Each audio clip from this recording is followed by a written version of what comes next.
What's up, good people of YouTube? It's me, Chavez, back with another MLB player prop video for you. Today is Thursday. Damn, I got tongue-tied there. Thursday, September 14th, 2023. As always, I hope this video finds you all doing well and in good spirits. We're going to go over our plays from yesterday, and then we're going to go over 3 new plays for today. So if all that sounds good, I encourage you to stick around, drop a like, sub up, and click that notification icon to get notified of all upcoming content and videos from me and this channel. And without further delay, let's get into our plays from yesterday.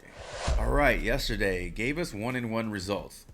Boston, New York gets canceled. You just, pick the best plays on the board and let the weather do what it do, and you forget how shitty the weather is in Boston sometimes. I know, I was there for 3 years, and it was kind of difficult to commute on some days. So I can't imagine playing a baseball game in that shit. So no Judge, no Devers prop to talk about, but we did go over on our Taj, or excuse me, we did hit on our Taj. Bradley hit on underdog. He stayed well under 30.5 points. We talked about him needing to go deeper into a game, strike out X amount of batters, which he actually did, but his bugaboo, earned runs. Gave up quite a few earned runs yesterday. When you combine all that, it doesn't really add up to a good fantasy score. So he came through for us. Who did not come through for us, though, Bo Bichette. Bo. Put a bow in his ass because he is done, man. I tell you what, the whole Blue Jays team looked real bad yesterday in that shutout loss to the Rangers. So yeah, nobody did anything. So that was a loss, and still in a good spot to hit his over. Just again, combined effort for 0 runs yesterday. So 1-1 on the day.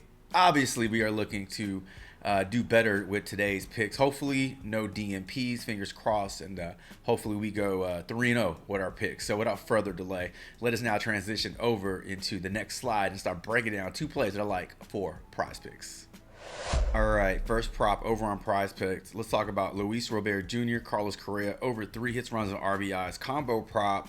Let's talk about a few things that I like for each player, which makes me like the prop itself. So Robert Jr. batting .258 versus righties with 28 homers, 62 RBIs.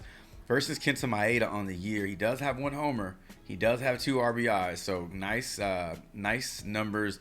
Some mild success versus Kenta Maeda today, so that doesn't hurt. Now we talk about Carlos Correa. His matchup versus Urania today, slightly better in my opinion.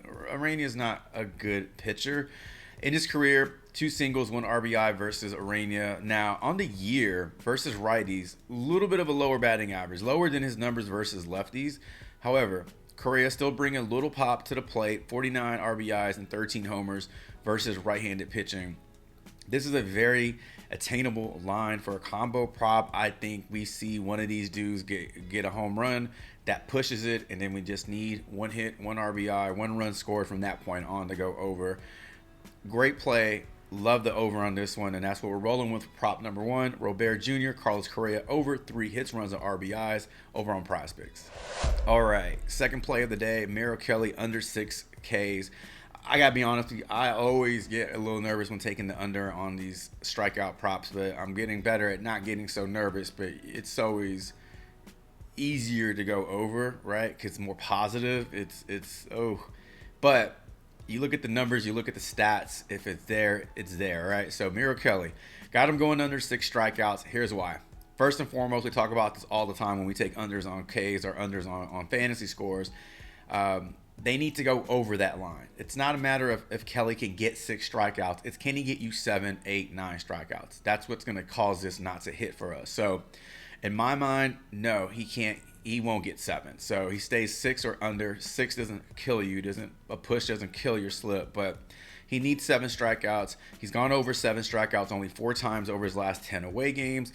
On the season, say what you want about the Mets, they don't provide a favorable matchup in terms of whiff rate versus right-handed pitching, only striking out 21.7% versus right-handed pitching, which is pretty low in the major leagues.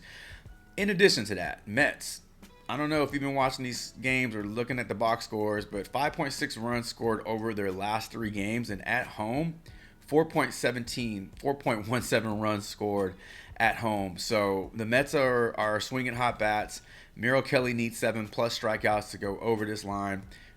Combine all that, to me, it doesn't add up to a high strikeout performance for Merrill Kelly.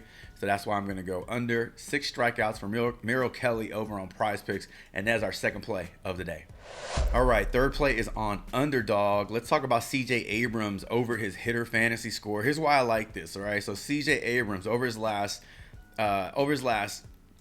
10 games on the road, averaging 2.2 hits, runs, and RBIs with 3 homers and 5 stolen bases. I mean, those are some great numbers for anybody. I mean, those are all-star type of numbers.